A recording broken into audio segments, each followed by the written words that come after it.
yang berkuasa di Indonesia ini bukan Jokowi. He is not that powerful. Jadi siapa yang berkuasa? Itulah yang saya jelaskan, oligarki.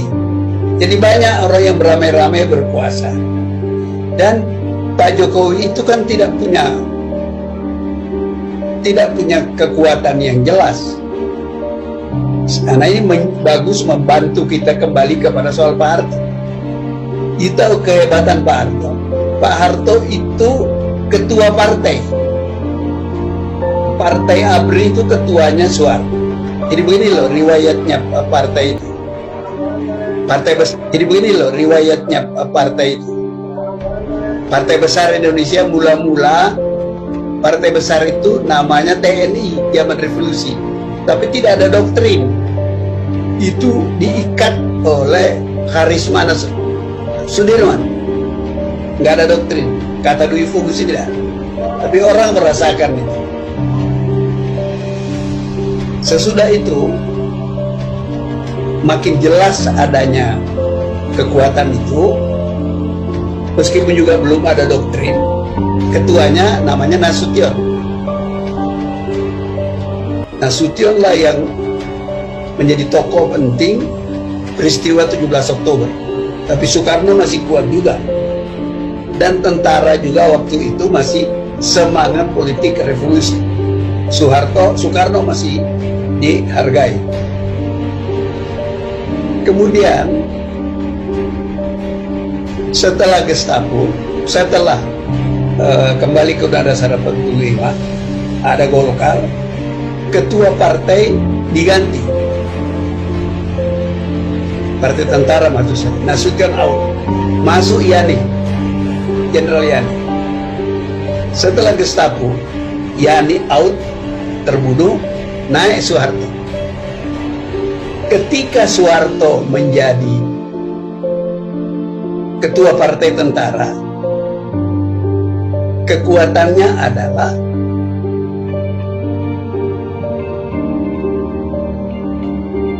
tentara menjadi sangat kuat.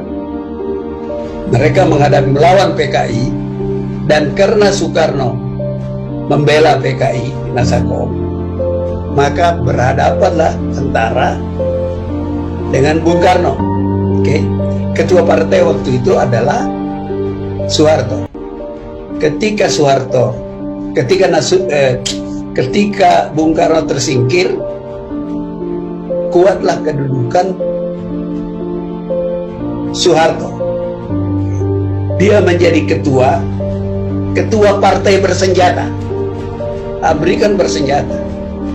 Jadi selalu saya ingatkan para mahasiswa saya, keliru kalau kalian menganggap kekuatan Pak Harto itu Golkar. Golkar itu dibikin oleh tentara, dikendalikan oleh tentara. Bukan tentara kekuatannya Soeharto. Kekuatan Soeharto adalah ABRI bersenjata. Itu yang dilawan oleh Soekarno. Yang dilawan oleh Soekarno. Akhirnya juga Soekarno tersingkir. Makin kuatlah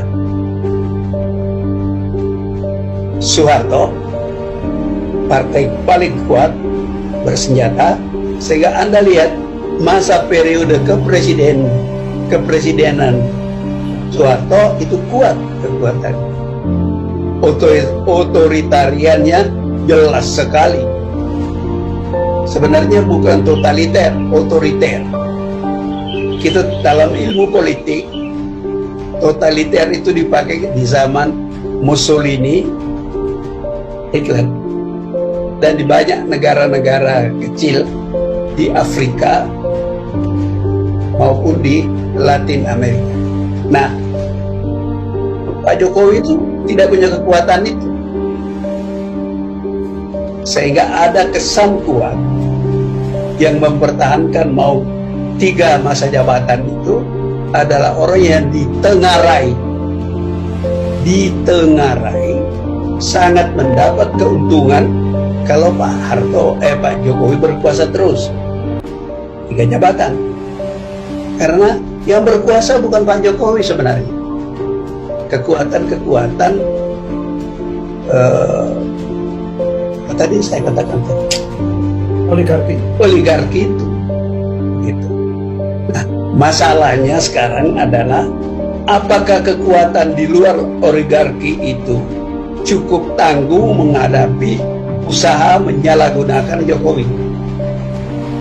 Kalau tidak, kenapa dulu Pak Harto lama baru jatuh? Karena dia kuat dan lawannya tidak kuat. Yang tidak kuat menjilat. Itulah politik Indonesia.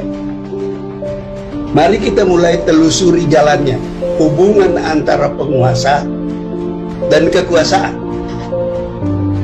Di dalam buku ini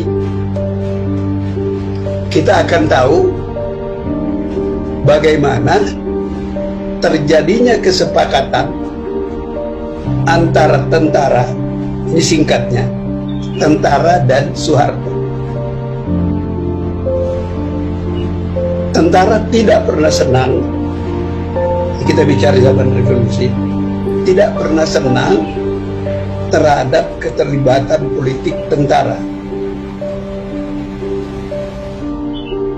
Mereka tidak puas. Sebab itu terjadi apa yang Anda tentu sudah pernah dengar, peristiwa 17 Oktober. Ketika tentara, waktu itu komandannya di Jakarta, almarhum Kemal Idris, memasang meriam di depan istana.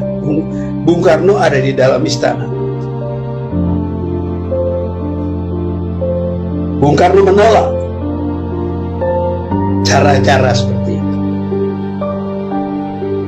Dan kemudian akibatnya Nasution dilengserkan. Nah, ini penting diceritakan. Karena meskipun Nasution sebagai KSAD dilengserkan, ada satu hal yang penting terjadi pada dia. Sejak itu Nasution menyadari bahwa Soekarno sangat berkuasa.